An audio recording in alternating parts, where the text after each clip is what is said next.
bad. Okay. Um, so maybe the best thing that I can do right now, I can just, how about I just show you like how to run it, just to kind of actually uh, give you a visual of how things are running. And it's gonna look kind of weird, at least. Oh no, it's not gonna be, it's gonna be fine. Okay, so do you see my screen? Yeah, I see your screen. So actually, I'm gonna go into the folder that this is in. So you're gonna have when you like unzip the repository, is gonna look kind of like this, right? Um, right now it's private, um, and Adam has like the setting like um, commands and everything, so I can't make it visible. So that's why I just sent you a zip. Otherwise, you could go to the website and then just download that code. Um, because I'm gonna be updating this code here and there. I think it's in a definitely usable format for the output and everything, but as you'll see, there's different functionalities for like I made a GUI for all this, so it's gonna be a lot more easier to use. Um, but let's see. So I'm gonna split this up into two parts. Because for you, there's actually two kind of scripts slash executables that are relevant to you. The I'm gonna go in reverse order. I'm gonna show you the GUI first because it kind of will give you a sense of what like the ultimate like goal is. So that's gonna be step two. Step one will be what I was alluding to, where you have your. Let's see if I can find it. I think this is your data, right? Yeah. So you gave me this about a while back. I guess this is one particular recording, right? And we have all this TDT data that's like not really informative. We can't really use it. We ultimately want to generate some sort of file like this, this streams data.csv or streams data.feather. I'm gonna open this up briefly. Hopefully, I can open up because it's really big. Yeah, okay. So the data that we want to pump into the GUI, the actual like um, uh, the platform for fully processing the raw data into like the corrected traces, and that pipeline needs this format where the most important thing is the like the raw like values of the fluorescence intensity, and then this column is the like the channel that these data are corresponding to. I don't think we're gonna be able to see this because the actual data are like is ginormous and it's you could like Excel can't render it all, but you'll see that this is the ISO A, but you also have the what is it the signal channel. So if we actually loaded everything in, like look, this only goes to, I mean, only going to this, but it goes beyond that. And um, you'd also see at some point it'll transition to like the signal. I forget what you called it. But basically, these are all your raw data, and then this is just some meta information that we can populate ourselves using some of these parameters. But so those are the data, um, just to kind of get you reoriented to that. And then let's see if this will run actually. I think it's gonna work on my computer. Um, I'm kind of curious because I just put this together the other day. Um, basically we have this you can kind of gloss over. It's not gonna be that important for you at the moment, but um, this folder holds like all the actual script to do the heavy lifting. Um, TDT analysis, I think, is the main one that has all that code to do the correction, the downsampling, the generation of those like secondary traces. And then TDT to tidy is actually the code of step one, the one that converts these data, the raw files into this stream data. Um, Worst case scenario, if the GUI doesn't work, then we'll just have to use this code, but let's cross that later. Um, for you, try this in that I think this is dist folder, GUI, and then there's going to be an executable in here, this GUI.exe. So I'm going to double click that. And basically what this is normally, and what you've done thus far, is when you have this Python code, right? You need to open up Anaconda. You need to install the shenanigans like the install Python, install the requirements and such, and it can be a little bit cumbersome. But what I've done is I've packaged all of that into a single kind of executable file, and basically bypasses all those installation things, and it can just run this entire thing. Oh gosh, what's happening? Run the entire thing uh, straight off the bat. So does that actually open up for you? Like this little window? Let me check. So again, you Really? unzip that. Oh, give me a second. Sure. Um, it's saying okay, run anyway. The computer wasn't letting me run it. So now let's see what it does. But yeah, that opens. Oh, nice. Yeah. Perfect. Okay, cool. So there's a few other things. Let me see how, well, let me get to that. I'm gonna run through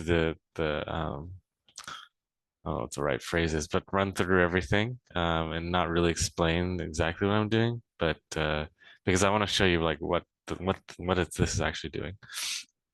Um, so it's like this, initialize that, set it to overwrite or press run. And this is, oh, I need to, yeah, okay, this is actually good. This is some of Brandy's data. So yeah, the goal is basically to take that. Actually, I can go into that folder. So this repository already comes with some raw data. Um, oh, raw meaning like it's in the streams data format. So it's in this folder. Uh, we're using the feather files, but we can also use the CSV ones. But basically turning these files into usable data. And then in the interim, what this also does is it outputs like the traces in this web format that you can inspect. So I'm just going to disable these. This is probably the most important right now.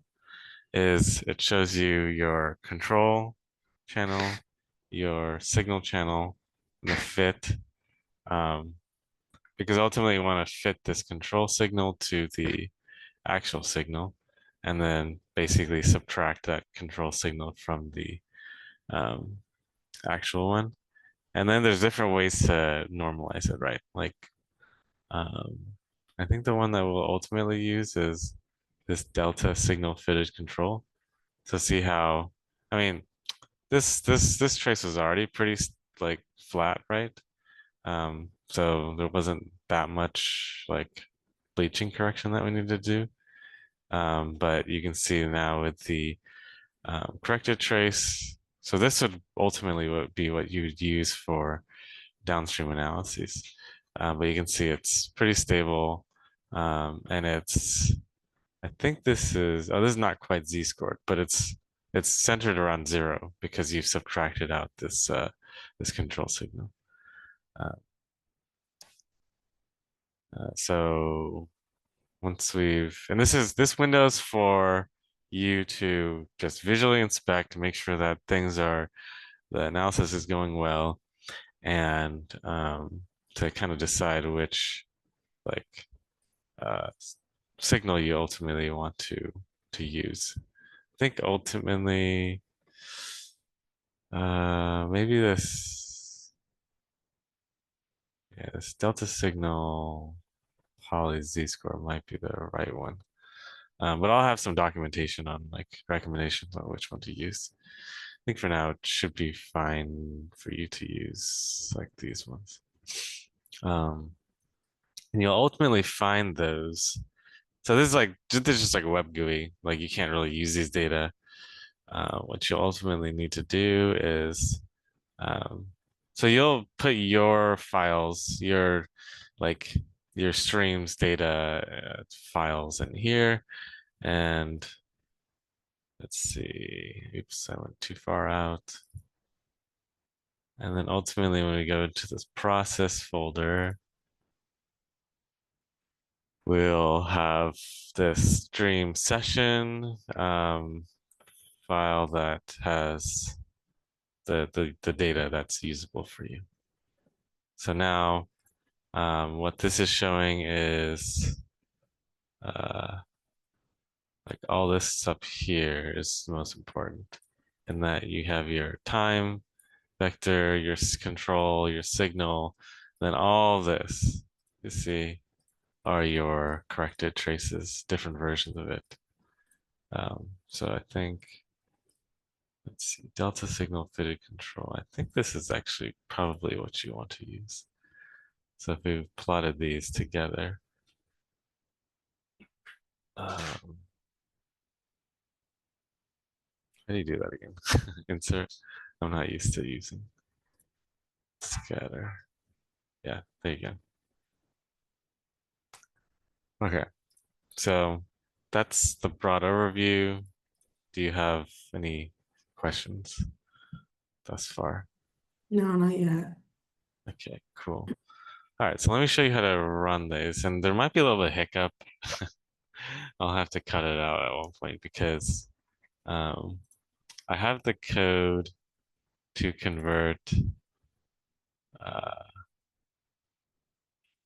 to get this streams data file, but you'll also need the streams info file. Um, I guess since we're on that topic right now, I will tell you like what's the most important information in those. It's the best way for me to show you this.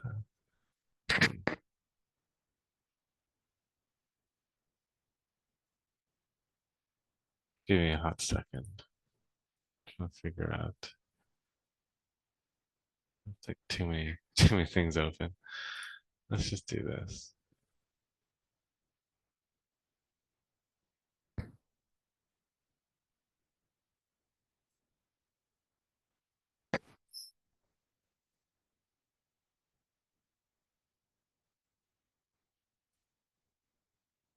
Hmm.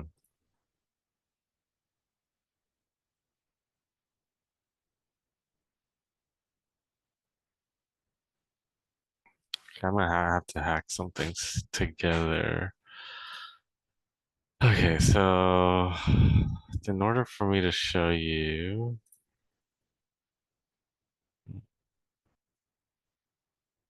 streams info,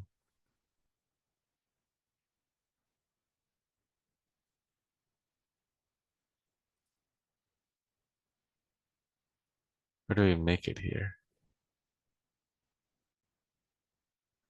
I think I should have prepared this one better. How do I do this again? Because okay, so just to kind of talk you through this part, obviously like the streams data has like the actual data. Streams info has like this meta information that is useful for the analysis to just get a little bit more information to do the processing. but right now I'm not entirely sure how I made that for you. Because this is where we make save path streams data. How did I make the streams info?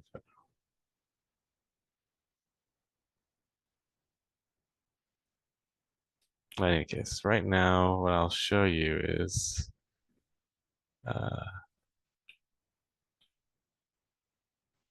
dot feather. I'm gonna show you what that what's in this.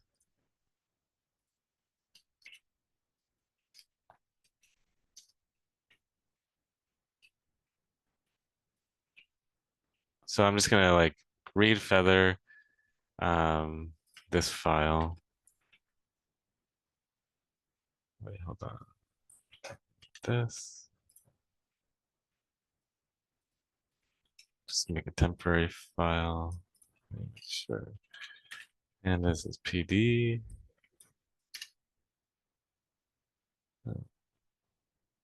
Oh gosh, what just happened? Tab, path. Oh, there you go.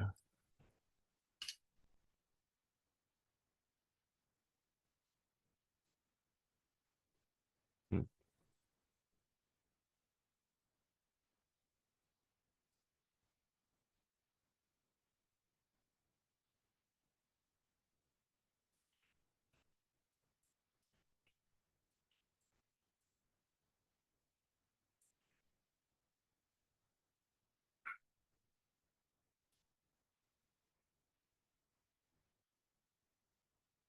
Oh, I see.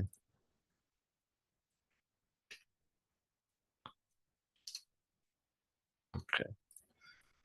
So temp looks like, huh? No, it's still doing that.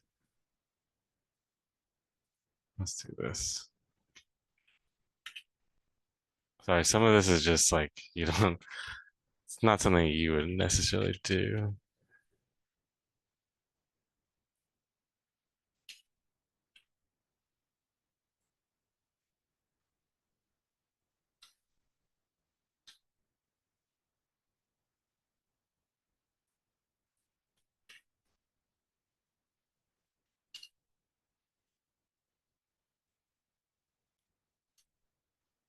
Okay, finally.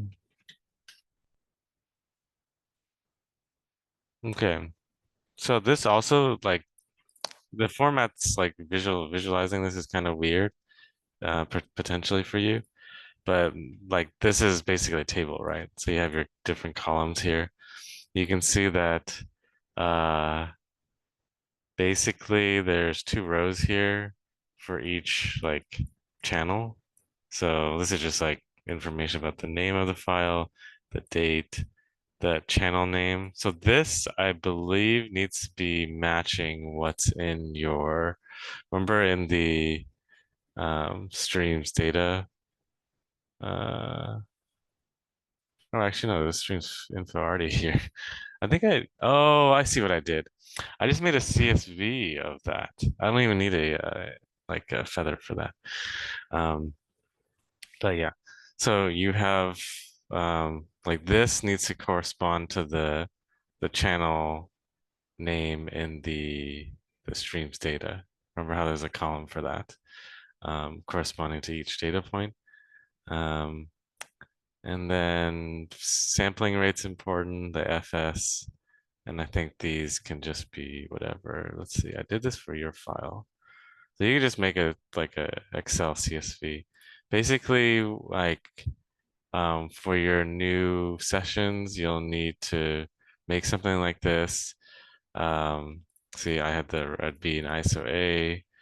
I would say for now, just populate everything.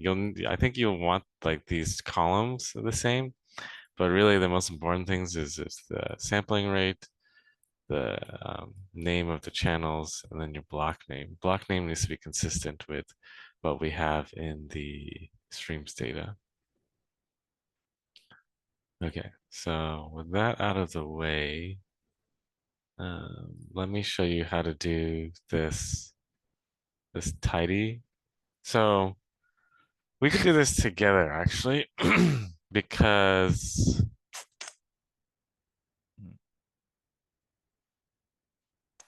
actually, hmm, this these data are not actually in the examples. Um, so I think what you could do is if you want to follow this, you could find a folder that has, I guess this could work with anything, any of them. Go find a folder that has like these types of files, and where you know the channel names, I believe, from the recording.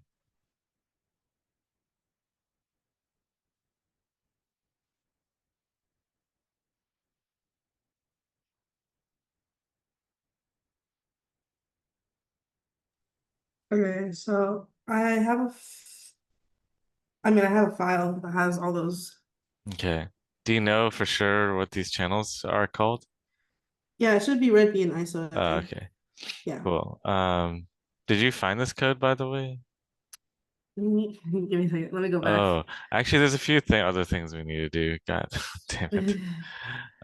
Because this code I have not packaged. Oh, okay. So we will actually have to run this in Anaconda and such.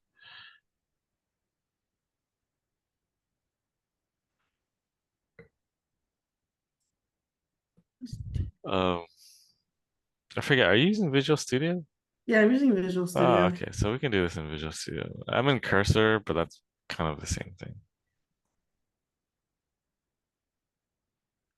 Okay. Mm,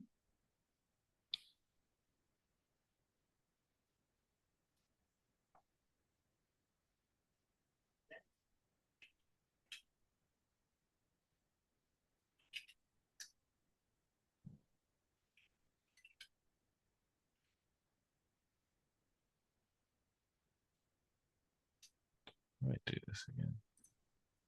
I'm gonna try to look at some stuff and then this right one here.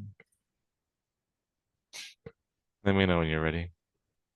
yeah, so I'm in the TDT to tidy and I have a file open. So TDT to tidy. Okay. Let me just try to figure out. Hmm,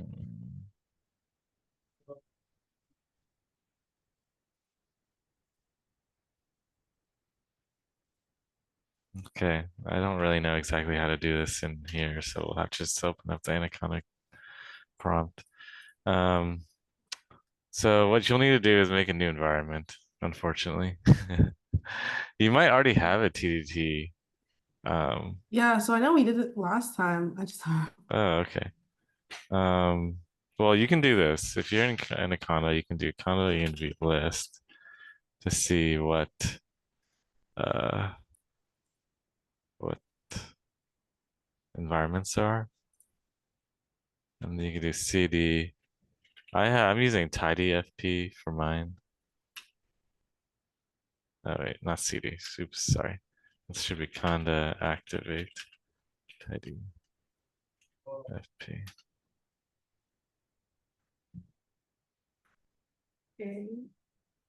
And then what did you do?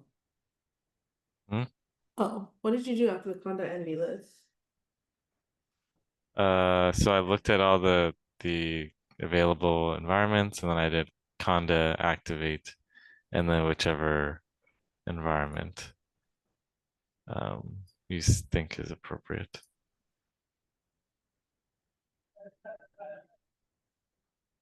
We made it.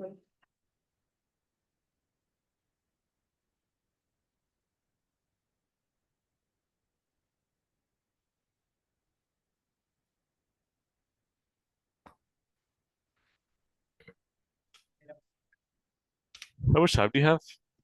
Huh? How much time do you have? Not that much time, just because I'm doing slice today. Oh crap. You know what That's you could okay. do? You know what you could do is if you need to go, in 30 minutes because I think this is going to take longer than another 30 minutes, Uh, unfortunately. Is you can just leave the Zoom open and then uh, I'll just do the rest myself. And since this is recording, I'll just send you the recording. all right, perfect. That sounds good. It looks like I'm already in an anaconda, or Huh? wait, I think it's already in. Never mind. I'm just talking to myself. I have to get tidy FP. I don't think I have. Oh, that's good to me.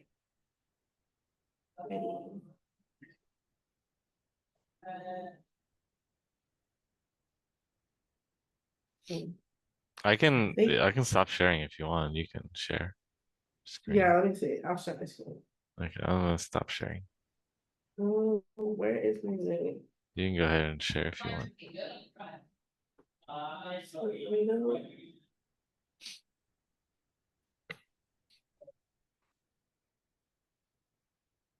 This one?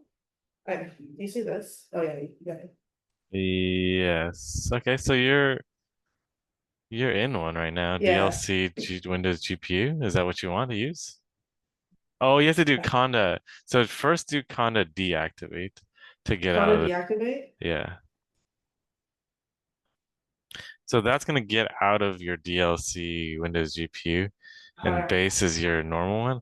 So now what you're gonna do is conda activate because you were trying to do just activate, but Oh, conda is the actual like command.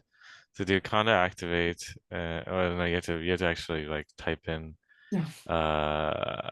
TDTFP analysis. Probably is what you want to use. You mean tidy it? Oh, it's yeah, sorry, TidyFP now. Is that the one that we made together? Yeah. Okay, cool. All right, so you're in there now. So now what you're gonna want to do is find your um in your Finder. Do you know how to get the path? Yeah, I know the path. Yeah, get the path to the code base that I sent you. So it should be something like you see users, your username, like blah blah blah, Um, GitHub or let not, me show you. tidy lab tools underscore Python. Share. Which one would it be? Wait, which one do I look for? Just navigate in your Finder Hmm. to the like the code repository that I had you unzip. Oh, So this one. it's Okay, the so the whole tidy thing. lab tools Python. Okay. Okay. Let me Um, share my yeah, share screen. Good. anaconda again. All right, and just put Uh, it here. uh, do type in CD first, CD. and then copy and then space. Do space, and then copy that path, and then yeah. Oh, perfect. And then enter. Um, so now what you're gonna want to do is type in pip install dash R. Oh, sorry, it's that. That should be a space after install. Space dash Yeah, R. dash R, and then space requirements.txt. Dot what? TXT, EXT. and then just enter. Perfect.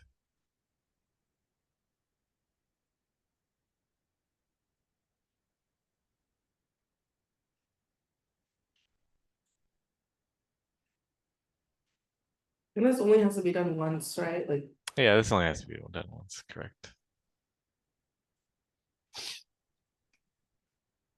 So after this, we've hopefully all the dependencies packages are going to be installed, and then we don't have to work in an Anaconda prompt anymore. We could just switch over to Visual Studio. yeah. Um, you will have to switch over if it hasn't been done already in Visual Studio to switch over to this environment. Yeah.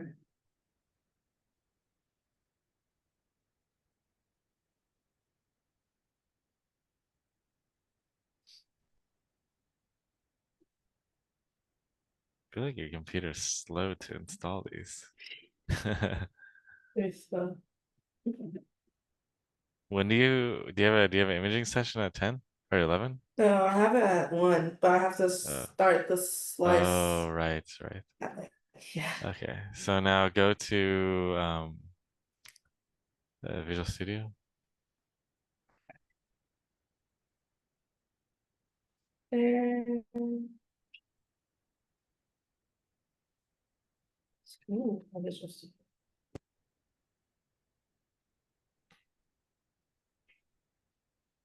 if I go through these around, there's like so much going on. Hmm.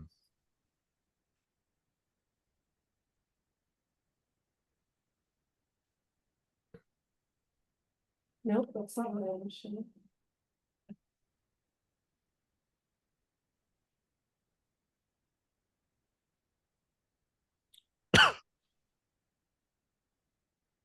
Yep.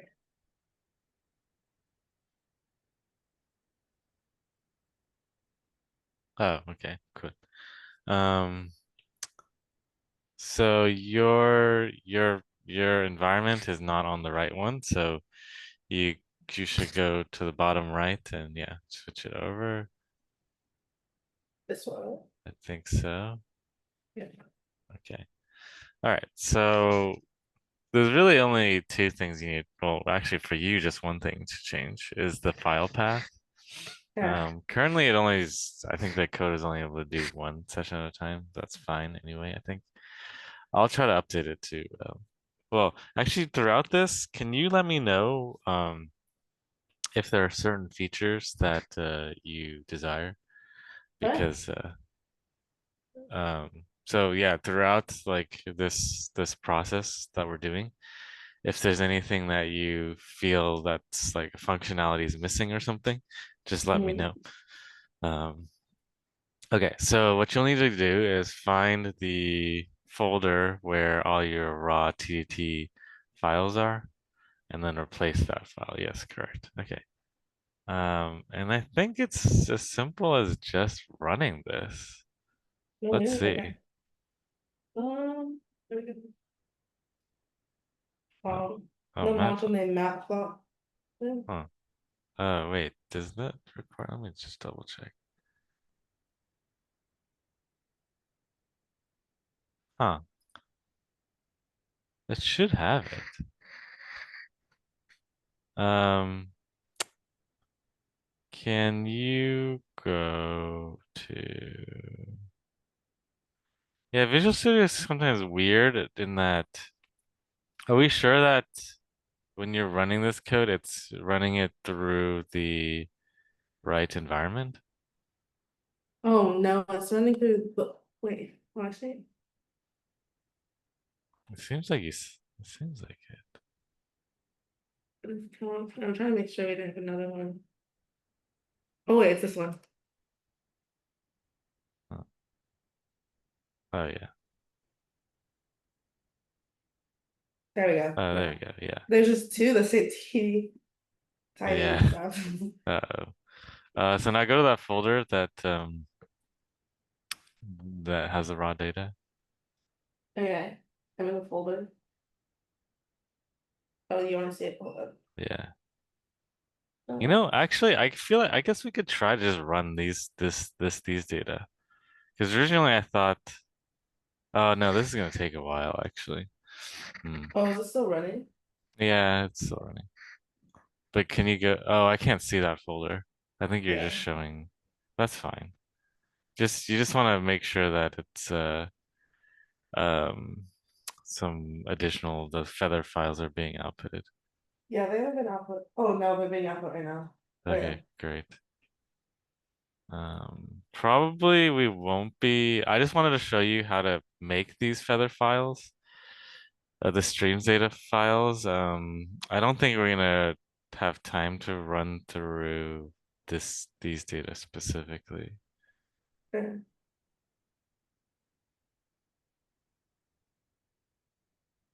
okay, so all right, now I have both of I have the feather and then the CSV. Okay, great. Um, Let me just prep my stuff here. Stop sharing. Okay, good. So I think I have what I need.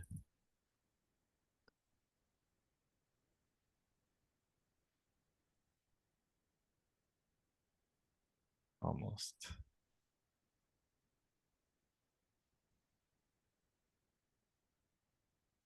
Okay. Let me share screen in a sec.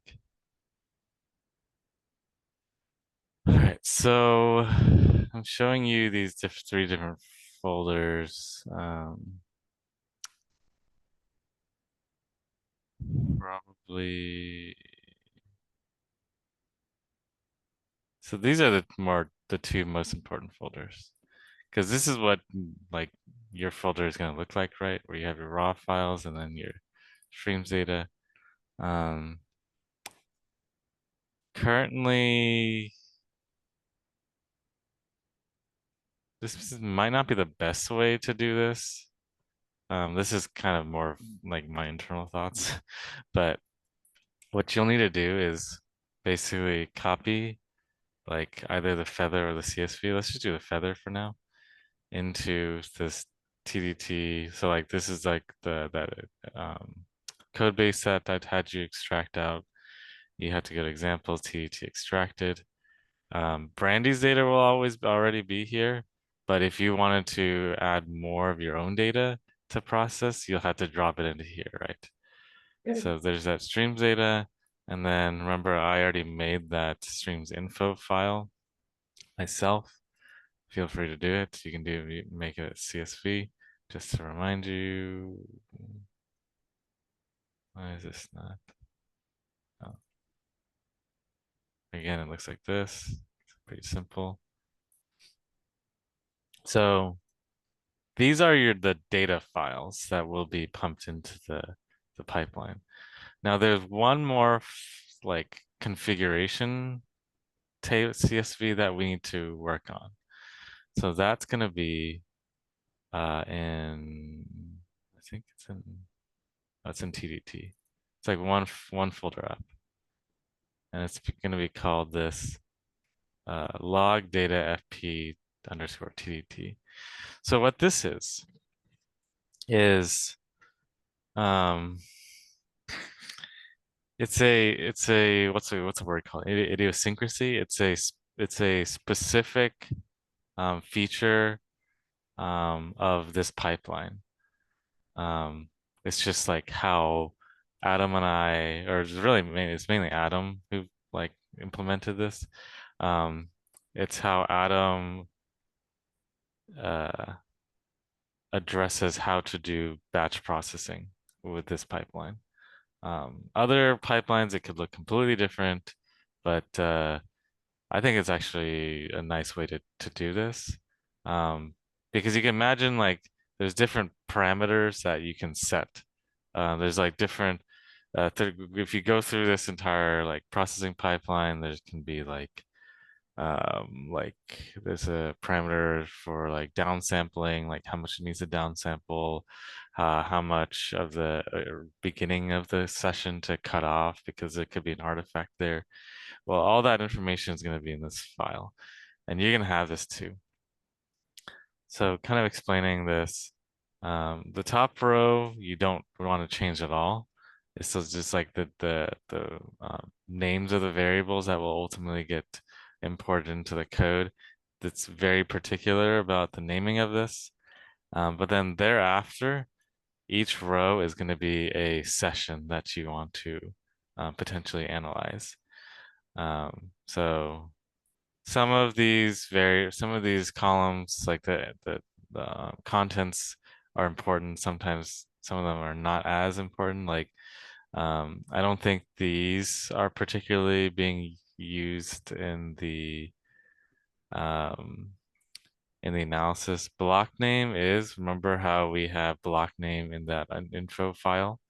I think it's going to be looking for that. Include is important. If it's set to 1, it will run through and like process the files. If you just want it to like be in this log file, but like maybe later on in the future you might want to run it, but for this certain iteration you don't want to, you can set it to 0. These are more related to like the ports for behavioral synchronization. Um, these are not as important. So you can see probably what you're gonna want to do is just follow along. You can just copy this and paste another row for like another session. And then basically just replicate what I have here. Um, adjusting for, I guess for you, uh, this red B and red ISO A is gonna be basically the same.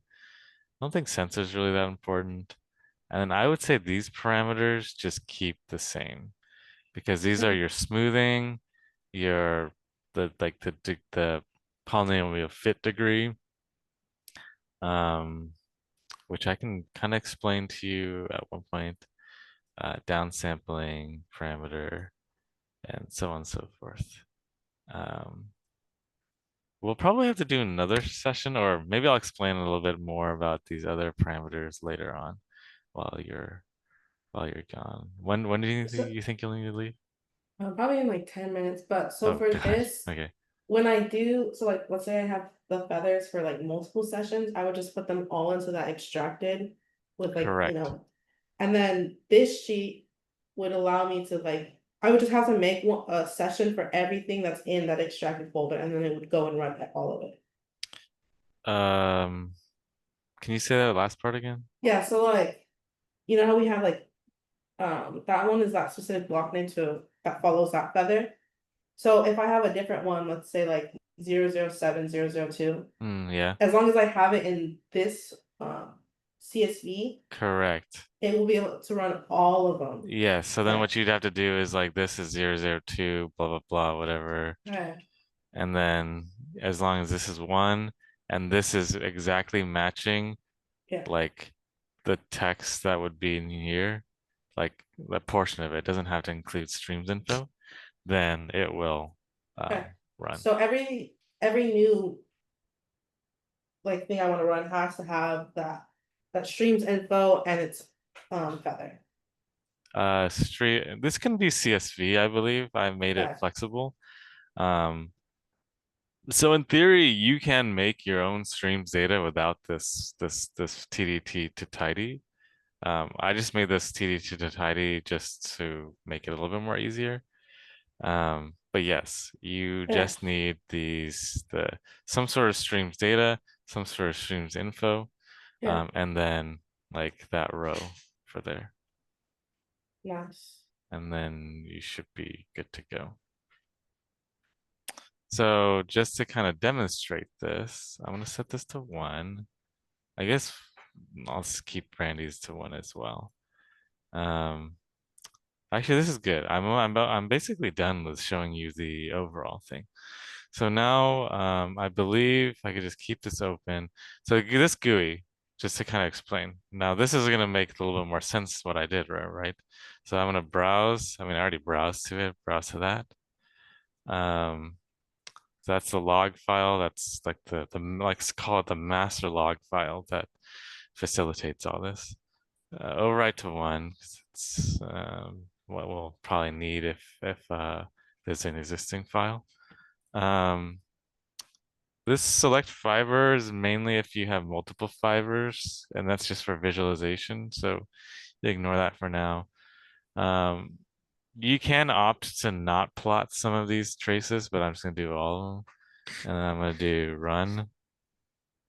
And okay, that didn't really work. Why didn't it? I think I might need to. Oh, did I not save this? Maybe I didn't save this. That's why. Let me try that again. Because it only ran one file, so this is both processing one file. Okay, it's still doing that. I think I might need to restart this. So the reason why it's not working is it could be that I just need to restart this entire thing, or I screwed up the log file like naming and everything. So I'm gonna go back. Oops, don't need that. GUI.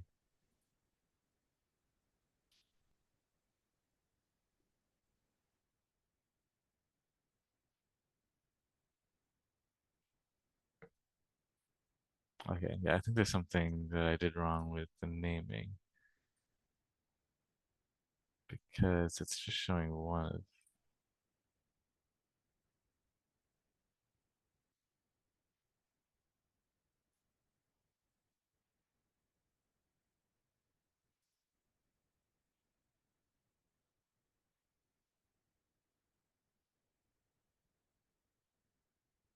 getting confused with all my folders.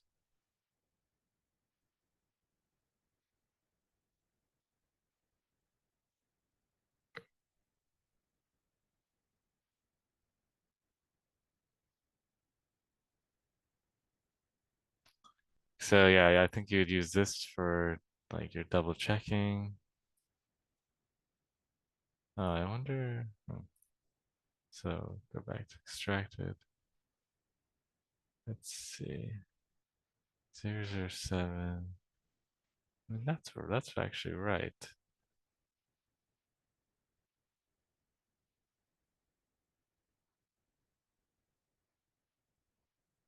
And I did include. This is the 221. Let's double check. Okay, we're using that one. Oh, why is it not working?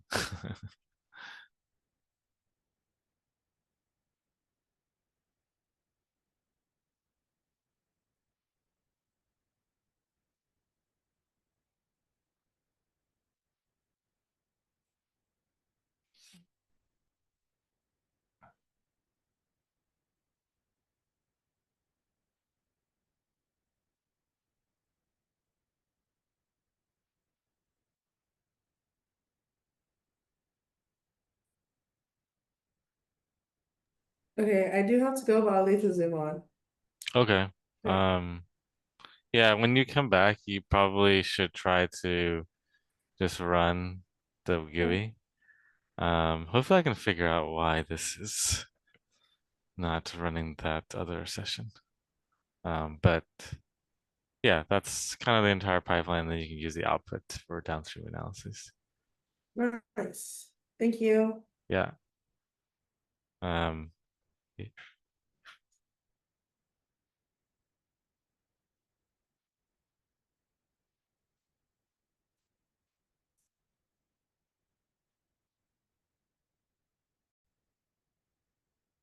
okay, so I figured out what the problem was. So um, the thing is that you actually need to be careful about the subject name as well.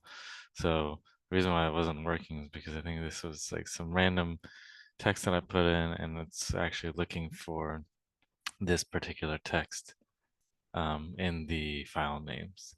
So now that I've adjusted this accordingly, um, I will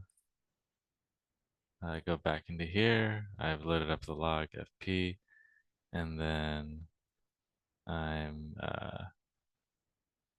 now you can see that there's two files processing. I think that's currently running right now.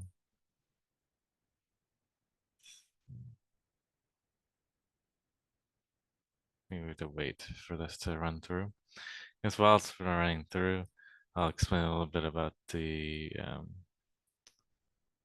parameters that you might want to adjust. I think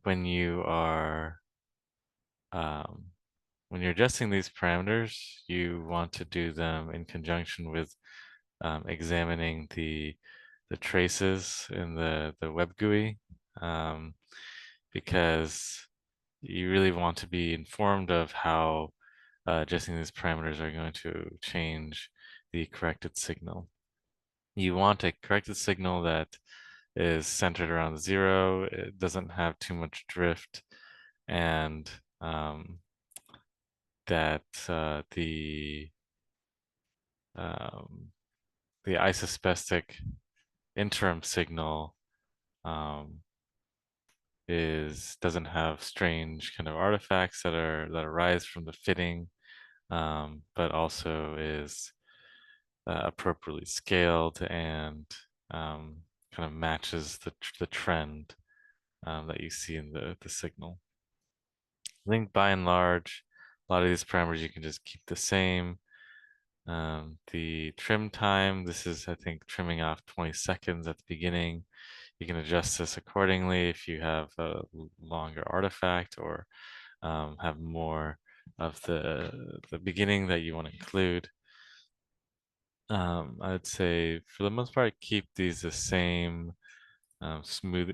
Smoothing, polynomial degree for do like fitting the control signal, downsampling. Um, this is more related to the behavioral data. Let's check on this.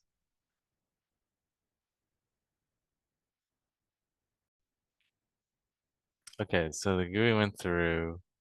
Um, you can see that.